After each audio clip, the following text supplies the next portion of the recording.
A Great Argead Saga ALEXEIN, Alexander the Great. Volume 1, Telesias, The War Dance. By Naki. Episode 52, Road to Thebes. October 8, 368 BCE, the gates of Pella. On the morning of their departure, the chill Macedonian air bit at the cheeks of the assembled Theban army, a monolithic wall of bronze outside Pella's gates. The Theban commander, Mithridates, a man whose patience was a thin veneer over a core of iron, sat upon his warhorse. He had waited long enough. With a curt nod, he gave the order, and the first wagons began to roll. The polished armor of his men gleamed with the first hesitant rays of dawn. The silence of their formation was more unnerving than any war cry, broken only by the soft jingling of bridles, the low creak of heavy carriages, and the rhythmic footfalls of the infantry. Beside this river of disciplined iron stood a heartbreaking addition, the Macedonian noble children. Among them, Philip, nearly 14, sat tall on his miniature pony. His slender frame, though still boyish, already hinted at the powerful rider he would become. They look at me and see a royal trophy, Philip thought, his eyes tracking the rhythmic stride of the Theban hoplites. But I am a predator in the pen. I'm absorbing every detail of their formation, every cadence of their march. If they think I'm just a boy to be guarded, let them continue in their complacency. Every mile I travel toward Thebes is a mile further from their oversight. He rode in the center of the column, surrounded by the senior leadership of his father's army. General Parmenion led the vanguard, while Antipater rode on either side of the young prince. Perdiccas commanded the rear guard, his eyes a constant, worried vigil over the entire assembly. They are terrified for me, Philip realized, a flash of irritation mingling with his gratitude. They treat me like fragile glass, but glass shatters. I must become iron. I must become the anvil. Philip's gaze drifted back, past his protectors, to the 68 noble boys integrated into the heart of the powerful Theban column. 7, like him, were old enough to cling to their mounts. The rest were too young to comprehend their fate, huddled in sturdy, mule-drawn carriages. A substantial Macedonian retinue of caretakers, servants, and even a physician accompanied the children, a temporary and generous convoy that transformed Peloponnnese's formidable army into delivery service for Macedon's most precious collateral. We are the future of the kingdom, packed into carts like grain, he thought, his jaw tightening. If Thebes believes they have taken our spirit with our bodies, they are already losing the war. Do you know how many of them? 1,000 or more. A voice, barely a whisper against the chill wind, came from Antigonus, a boy of scarcely 12, riding close beside Philip. He is observant, Philip noted, casting a side glance at the boy. He's counting the pikes, gauging the strength of our jailers. He has the eyes of a wolf. History would remember this boy. Decades from now, long after Philip had fallen and a new conqueror had risen, Antigonus would still be marching. He would lose an eye to a siege, rise to become a titan among warlords, and carry his banner all the way to the ends of the known world alongside Philip's own son. But tonight, he was merely a child shivering in the dark, staring down the terrifying expanse of a foreign road. He is trying to gauge our odds, Philip realized. I will give him the answer he needs, faith in our own inevitability. Just behind them, their ponies jostled in the column, rode Peithon, age 13, and Leonnatus, age 12. Riding knee to knee with Leonnatus was Amyntor, also 12, a quiet but intensely sharp-eyed boy whose knuckles were wide on his reins. Amyntor is the foundation, Philip observed, noting the boy's rigid, steady posture. He is terrified, yet he forces his body to become a pillar. He is the kind of man who will hold a gate long after his pulse has failed him. This unyielding loyalty would define Amyntor. In the years to come, he would transition from a boy in chains to Philip's most trusted companion, a vital hetaeris, and an influential pillar of the royal court. Yet his greatest legacy would be born from his own blood. He would father Hephaestion, the soulmate and fiercest general of Alexander the Great, binding Amyntor's lineage forever to the heartbeat of the empire.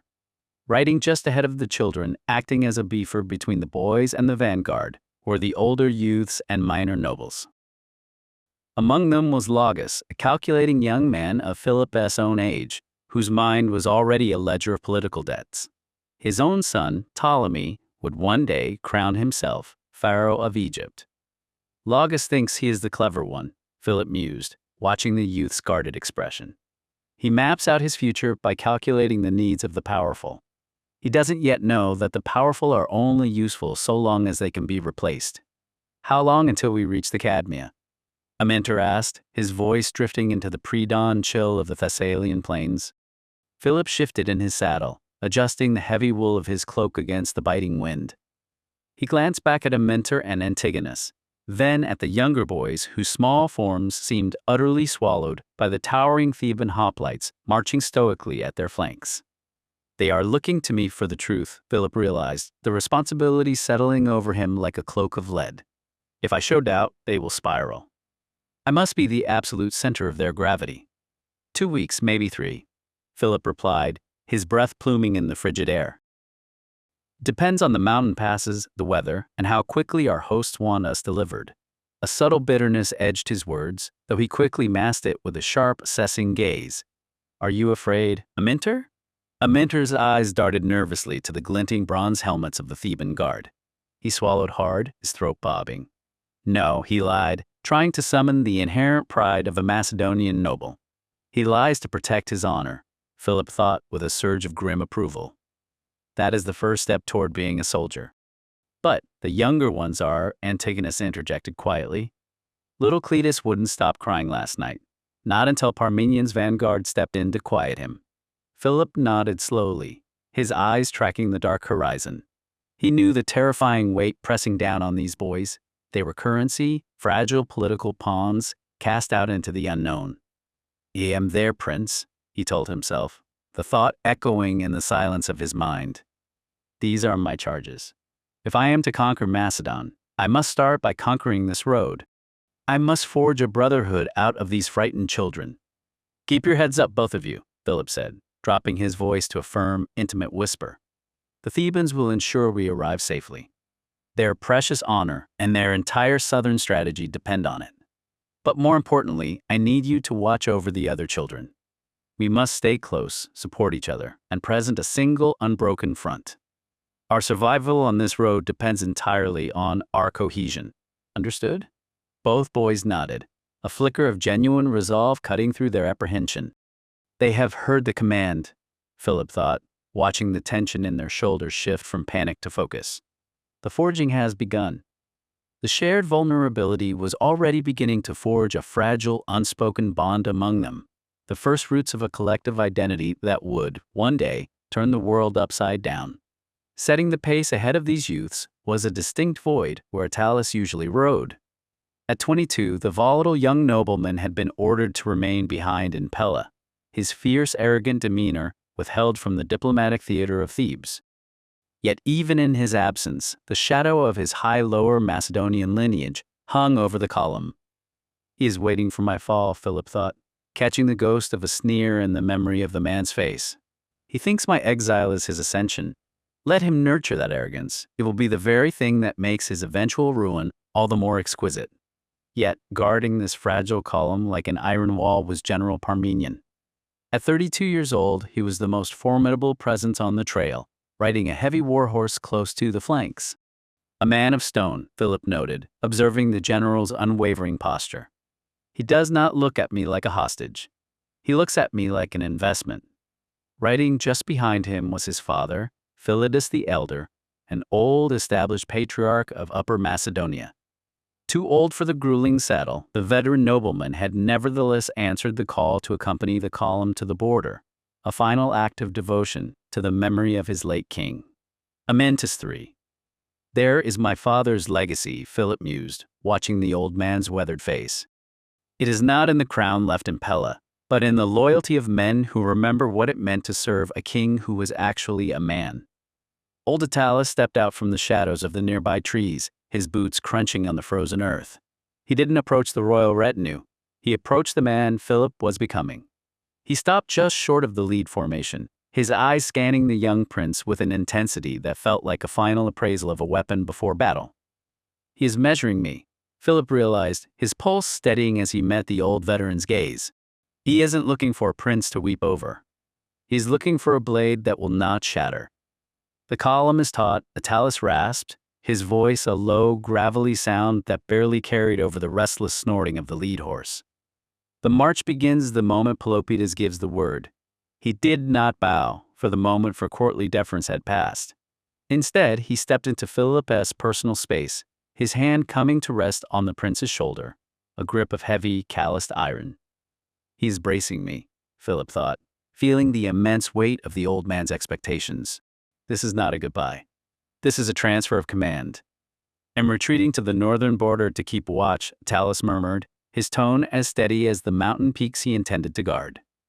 I will be waiting for your return there among the passes. Be strong, my boy. You are Amyntor's son. He leaned in, his voice dropping to a near whisper that was lost to everyone but Philip. Do not merely endure the Cadmea. Conquer it. Learn the rhythm of their spears, the temper of their phalanx, and the cold, unsparing calculations of their commanders. Return to us not as a hostage, but as the great general this kingdom will be screaming for. I will hold the gate, Philip. I will be waiting. Ensure that when you march back, you come with the fire to burn the old world away. Burn it all, Philip echoed silently, a cold predatory light igniting in his gut. Thebes thinks they are teaching me to be a servant. They are teaching me how to be the master of the fire. Attalus stepped back, snapping a crisp, warrior salute that held a profound, brutal finality. Philip turned to face the long road ahead, the iron line of his exile shifting as he moved to take his place at the head of the march. Let the road begin, he thought, his jaw set like stone. Every step south is a step closer to the forge. Where the terrified boys saw a bleak exile, these 2 generations of veteran tacticians saw a map. Parmenian's eyes constantly scanned the ridgelines, reading the terrain with a cold, professional focus. He remained the bridge between the old fractured kingdom and the new military machine Philip intended to forge. The seasoned commander who would help Philip secure the throne in less than a decade and anchored the greatest army the ancient world had ever seen. The journey to Thebes was an odyssey into the unknown for these young Macedonian nobles, hostages to a foreign power, yet bound together by a shared exile. Philip looked back at the small vanguard of his peers. In their frightened but defiant faces, he didn't just see the sons of the houses he needed to placate. He saw the raw, uncarved marble of a future court. He saw the architects of a world yet unborn. The Theban horses were already neighing at the gates of Aegae, their bronze bits clinking in the crisp morning air. In the shadow of the inner portico, far from the prying eyes of Ptolemy's Aluros guard, Eurydice stood before her youngest son. The regal mask she had worn throughout the funeral was gone, replaced by a raw, vibrating intensity. She reached into the heavy folds of her midnight black stola and pulled out a narrow bundle wrapped in oil-stained leather. This is the true inheritance, she thought, her fingers tracing the leather. Power in Pella is a shifting sand, but this is a constant. Thebes is a city of philosophers and phalanxes, Philip, Eurydice whispered, her voice a low rasp. They will teach you how to fight in the light, with a shield at your side and a spear in your hand. But Macedon. Macedon is a land of the dark. She unwrapped the leather to reveal a Saga, a curved Thracian dagger with a blade shaped like a hawk's beak. The steel was dark, etched with swirling patterns that swallowed the dim light. It looks like a toy to a Greek, she mused, watching Philip's gaze lock onto the blade. They will never suspect that a boy of such noble standing would carry a tool of the gutter. That is exactly why he will live. This belonged to your father's brother, she said, pressing the hilt into Philip's hand. It is a widowmaker. In the south, they will call it a barbarian's toy. Let them. A sword is for a soldier. A dagger is for a survivor. Philip felt the weight of the weapon, balanced, cold, and hungry. It was small enough to be hidden against the small of his back. Cold, he thought, the metal biting into his palm. It feels like it is waiting for something. Ptolemy's men searched my chest, mother. If the Theban guards find this, it will look like I intend to murder the general. Then do not let them find it, Eurydice countered, adjusting his traveling chlamys to utilize a hidden reinforced pocket sewn into the interior seam. Thebes is not just a school, it is a test. If they find it, you have failed the first lesson of a king, discretion. She leaned in, her forehead pressing against his. For a brief second, she was just a mother losing her youngest, her heart a frantic, trapped bird behind her ribs. I'm sending him into the maw of the lion, she realized, the terror almost paralyzing her. But if he stays, he is sheep for the slaughter. Oh, my son, grow into the teeth that will tear them apart. Listen to me, Philip, she commanded, forcing the tremor from her voice. You are going to the house of Pamines. You will be surrounded by the sacred band, men who have sworn to die for one another. Observe them. Learn how they turn brotherhood into a weapon. But never forget that you are an Argead. Your loyalty is to the blood. The heavy doors groaned open. The dusty road outside the gates was already shimmering with mid-morning heat, where the formal departure party awaited under the sharp eyes of General Pelopidas. Perdiccas stood beside a great black stallion, looking every bit the young king. He carries the weight of the crown as if it were a leaden shroud, Philip observed, watching his brother. He is playing the part, but I can see the exhaustion in the set of his jaw. Flanking him was Euryno, her face set in a severe mask of pride that perfectly mirrored their mother's. As Philip stepped into the sunlight, Eurydice reassumed her public majesty, walking him toward the waiting column of young Macedonian noble hostages. Be strong, Eurydice said clearly, her voice carrying across the courtyard to the waiting Thebans. Believe it, all of you, she thought, pouring every ounce of her will into the performance. You will be safe under the iron shield of Thebes. Take care of the other noble sons, they are your pages now, and you must return together as men. Let the Thebans make you great. Soak up their wisdom until you are better than any Greek, and stronger than any Macedonian who came before you. Perdiccas stepped forward, seizing Philip's shoulders with a grip like an iron vice. Deep within the gaze of the 17-year-old king, there was no tremor of panic, only the cold, silent pact of survival. He is my anchor, Philip realized, meeting his brother's eyes. As long as he stands in Pella, I have a home to return to. As long as I learn in Thebes, he has a weapon to wield. Look upon them, Philip, Perdiccas said, gesturing toward the marching Theban columns. The world deems them invincible. Turn that arrogance into your tool. Go to that land and plunder every secret they possess, the architecture of their formations, the precision of their drills, the strategy of their commanders. While I hold back the wolves here in Pella, you transform into the hunter our house craves. Merely surviving Thebes is not enough, brother. Surpass them and bring it home. Euryno stepped in to adjust the clasp of Philip's traveling cloak, her hands absolutely steady. She is the sharpest of us all, Philip thought, catching the glint of steel in her eyes. She's not just a sister, she's a strategist without a field. The Thebans believe they have taken a secure hostage to guarantee their peace. Her voice cut clearly through the hot air, reaching the nearest Theban cavalryman. Let them believe in their own vanity, she added in the silence of her own mind. But they have invited a disciple who will one day become their master. Let them teach you how they ground Sparta into dust. Watch their sacred band until you know the rhythm of their heartbeat.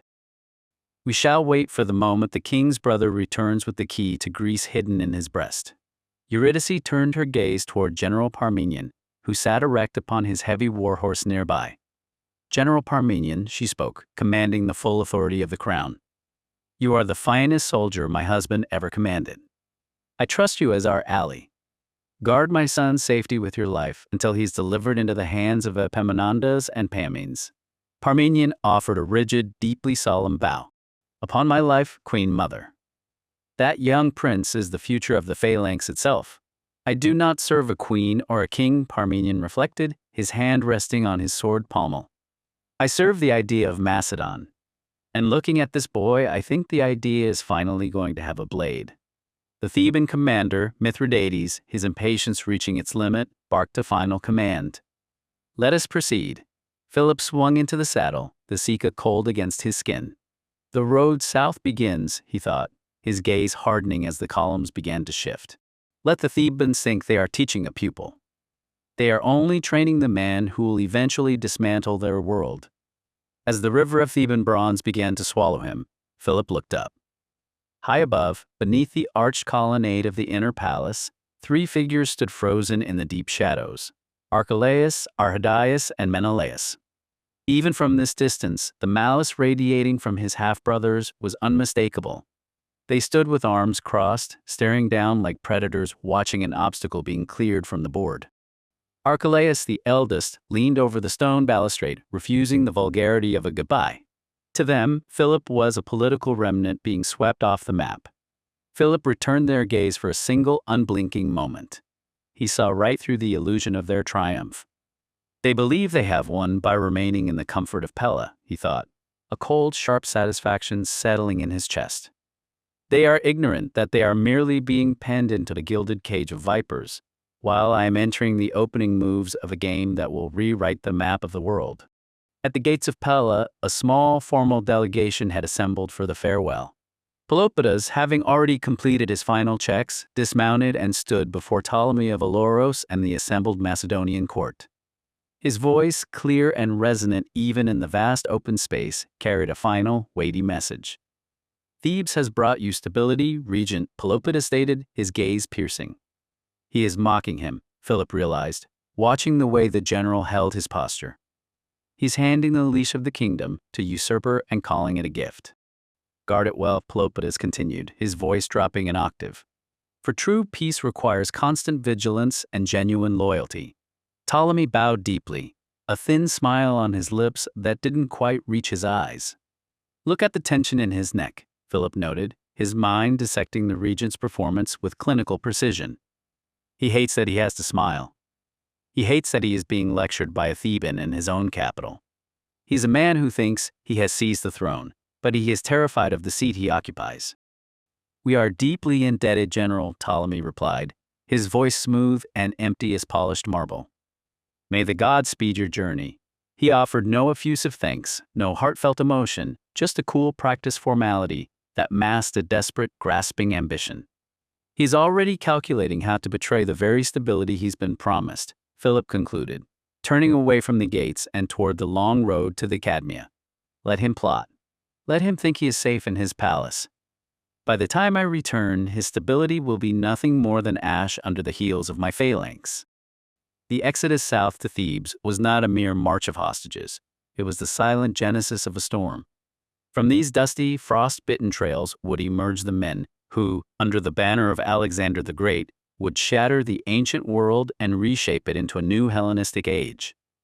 Alexander would become more than a king. He would be a living legend, a demigod whose deeds mirrored the myths of Hercules and Achilles.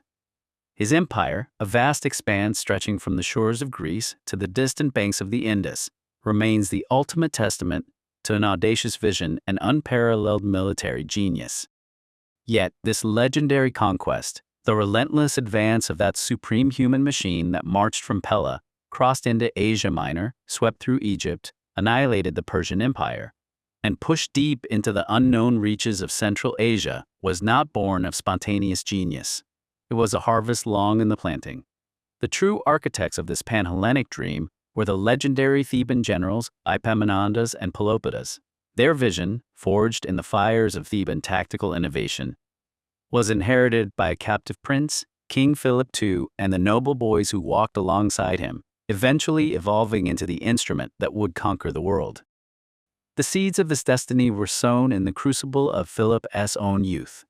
His military brilliance was not forged on a Macedonian throne, but in the halls of Thebes, under the tutelage of legendary strategists like Epaminondas and Pelopidas and Panmenes.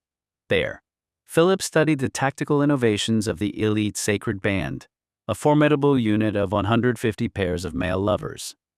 He observed how their unbreakable romantic bond transformed them into a singular, impenetrable wall of bronze and devotion. This unconventional Theban tradition of love as a weapon would become the hidden wellspring of the strategic brilliance he would one day instill in his own men. Even at 14, Philip's foresight extended far beyond the mechanics of the phalanx. He was already a master of the human heart, obsessively observing the young noble boys surrounding him. He memorized their faces, their lineages, and the subtle fractures of their houses. He understood that these youths were not mere companions. They were his future heteroi, the companions who would either serve as the granite pillars of his coming empire, or as its most dangerous rivals. Philip knew he had to be their protector and their mentor, for he understood a fundamental truth of power. The strength of a dynasty is measured not by its walls, but by the iron loyalty of the men who stand upon them. With a final decisive movement, Pelopidas mounted his horse.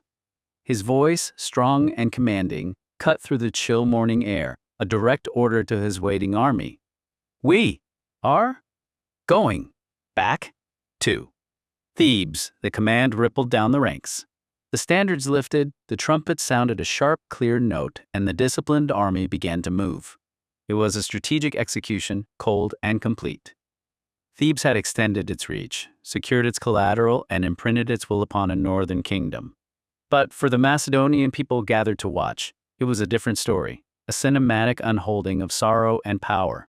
The Theban phalanx, a seemingly endless river of bronze and crimson, began its slow, inexorable flow.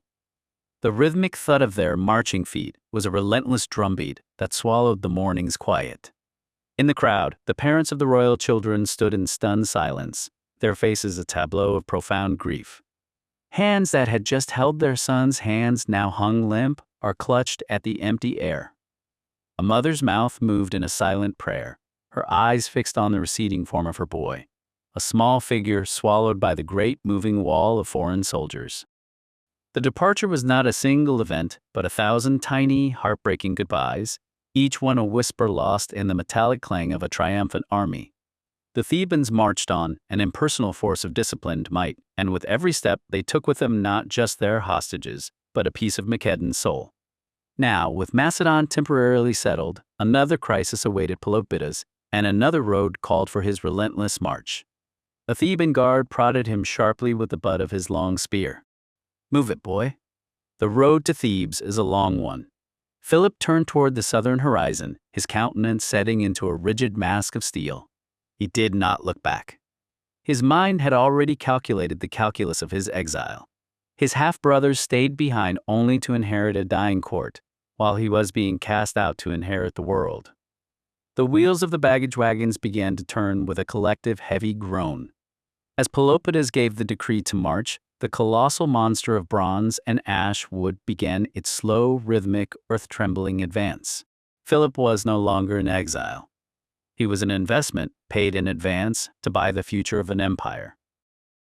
Lysander noticed Menander was somehow different.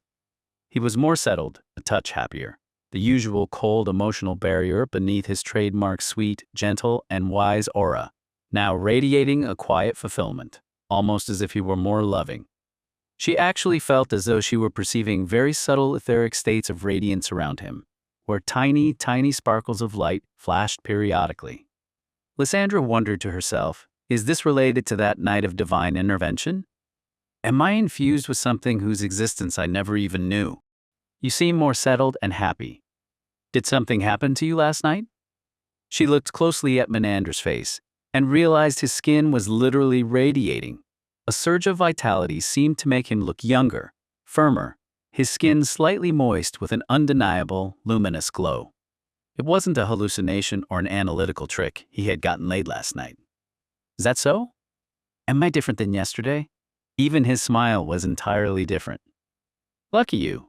She acknowledged his happiness and whispered, "You got laid, didn't you?" Menander momentarily blushed.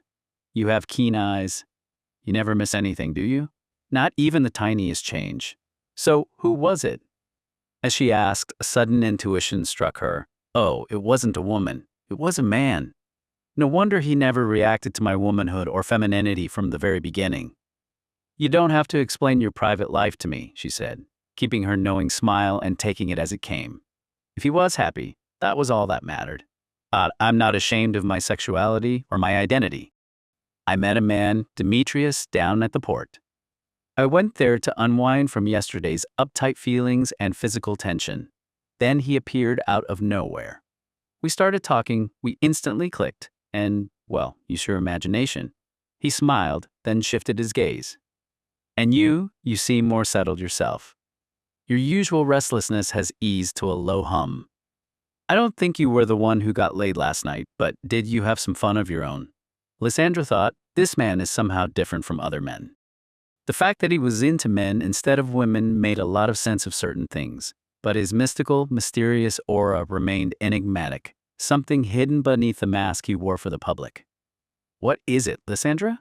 She momentarily wondered whether to tell him that she had attended the night gathering, the secret Dionysian festival deep in the woods. Menander was a high priest of the cult of Isis. Could Isis and Dionysus coexist? She refused to spiral into an endless analysis and examination, stopping herself just in time to simply confess. I went to the Dionysus festival last night. Menander's eyes went wide, sparkling with sudden awe. That sounds wonderful. I assume you came into touch with his embrace? Yes, indeed. I felt it. I ascended. It's hard to put into words. I felt him, Dionysus. Believe it or not, it was divine. I've never felt an energy, a consciousness quite like that. I'm a physician, as you know. I know the human body, its structures, its mind. But that experience was beyond all of it. At first, I thought my mind was creating a hallucination, but it wasn't my imagination at all. I slipped flawlessly out of my material body. I saw myself dancing with the others down below, while from above there was a light so bright, so light, and an embrace and infusement. An embodiment? I cannot deny it. I want to know more. I've decided to become his priestess. Menander's eyes softened, a genuine, unmasked delight breaking across his features. You reached those heights just attending for the first time? That's awesome. For many worshippers, it takes years of devotion just to touch that level of intensity and make a definite connection to the gods. Dionysus. Gods, how wonderful. I'm actually jealous. His reaction wasn't what she had expected at all. There was no territorial dogma in his mind, none of that petty, small-minded spiritual competition where people bickered over whose god or goddess was supreme. Tell me about your goddess, Isis, Lysandra urged, leaning in, her curiosity suddenly wide open. I want to know more about these realms of gods and goddesses we seek. It seems like entirely different states of existence, different dimensions. Realms? I cannot deny their existence now. After what I felt, how can I go back there? Menander's expression grew contemplative, his gaze drifting past Lysandra as if looking across centuries of shifting sand and sea. If you want to understand how to return to that realm, Menander began softly, his voice carrying the rhythmic cadence of a scholar reciting sacred lore. You have to understand how she crossed the sea to find us in the first place. He leaned forward, resting his elbows on the table between them. The coming of Isis into the Greek world wasn't a hostile invasion, he explained, a faint smile touching his lips. It was one of the most profound spiritual shifts in all of antiquity. When the shifting borders of our age and the relentless march of empire began to shatter old boundaries, flinging the Mediterranean open to a new chaotic world. The old civic cults tied to our little city-states began to lose their grip. People were desperate for deities who were universal, transcendent, gods capable of offering personal salvation. The traditional Olympian pantheon simply couldn't answer that cry. Lysandra listened, completely transfixed, her physician's analytical mind hanging on to every syllable. She stepped into that vacuum as a master of divine translation, Menander continued. To take root in Greek soil, her worship underwent a brilliant alchemy of syncretism. Greek devotees and Ptolemaic architects deliberately mapped her attributes onto our own well-known goddesses. To the farmers and mothers, she shared Demeter's deep association with agriculture and rebirth. To those seeking harmony, she absorbed the grace of Aphrodite. And she wielded Tyche's control over destiny and Hera's dominion over the home. He gestured with his hands, sketching the imagery in the air. By the time her sanctuaries established permanent roots in ports like Piraeus, Eretria, Corinth, and Delos, she had cast off the rigid foreign geometry of old Egypt. She was styled with classical Hellenic grace, holding the cedula, the ritual water bucket, and the sistrum, that sacred rattling instrument used to summon her presence. And the rites, Lysandra murmured, her heart beating a little faster. How do they worship her compared to the wild ecstasy of Dionysus? Unlike the public civic sacrifices of old Greece, Menander said, his eyes locking back onto hers, her cult operates on a dual level. Daily devotional worship is open to all, the opening of temple doors, the washing and clothing of her statue, the singing of hymns recounting her myriad names, the Myrionymus.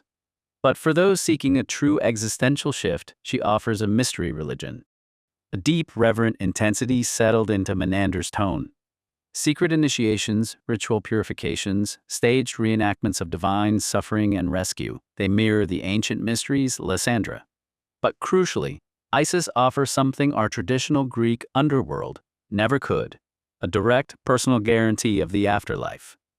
Just as she magically reassembled and resurrected her consort Osiris, She possesses the power to pull her initiates out of the ruthless grip of fate and death, promising safe passage into eternity. She didn't travel alone, did she? Lysandra recalled, leaning closer. What of Serapis? Menander paused, a flicker of self-correction crossing his features as he gently tapped his chin. He adjusted his seat, his gaze sharpening with historical clarity. Even now, before the dynasties of the south have cemented their power, the goddess herself is already moving across the sea. Egyptian merchants, sailors, and wandering travelers bring her quiet worship to our ports long before any royal house decrees it. Isis has always belonged to the sea and the desperate before she belongs to kings. Serapis may yet be born of future politics, but the mother of mysteries is already here, waiting in the shadows of our harbors for those wise enough to seek her. Menander smiled softly, the mystic aura wrapping around him once more. Together, they command the cosmic machinery of life, death, healing, and the sea. Because our world relies so heavily on trade, she became the supreme patroness of sailors.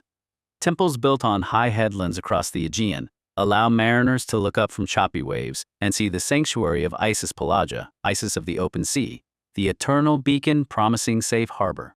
He reached out, lightly touching the back of her hand, anchoring her in the present. And that is why Dionysus and Isis can live side by side in the human soul, Lysandra. In the fluid ecosystem of our world, she demands no exclusive monopoly. Where Dionysus offers freedom through divine frenzy and the breaking of worldly structures, Isis offers a structured, deeply compassionate cosmic order. She is the ultimate divine mother, claiming governance over the stars, the seasons, and the soul itself. If you tasted his fire last night, you are already halfway to understanding her peace. Menander tilted his head, his gaze shifting from abstract theological history to the quiet intensity of the woman sitting before him. Tell me, Lysandra, he prompted softly, breaking the brief silence. With a mind trained in medicine and philosophy, how does your Cyrenian upbringing shape your view of the divine? Down there where the Greek world meets Africa, how do you reconcile the science of the physician with the worship of healing gods like Asclepius or the early, whispered rites of the Egyptian powers? Lysandra blinked, momentarily surprised by the sudden shift toward her own roots. My background? She thought, a faint flicker of nostalgia crossing her mind as the scent of salt air and sun-baked earth seemed to rise from memory. She let out a soft, thoughtful breath and settled back against the table, her physician's analytical mind slipping naturally into the familiar rhythm of her training.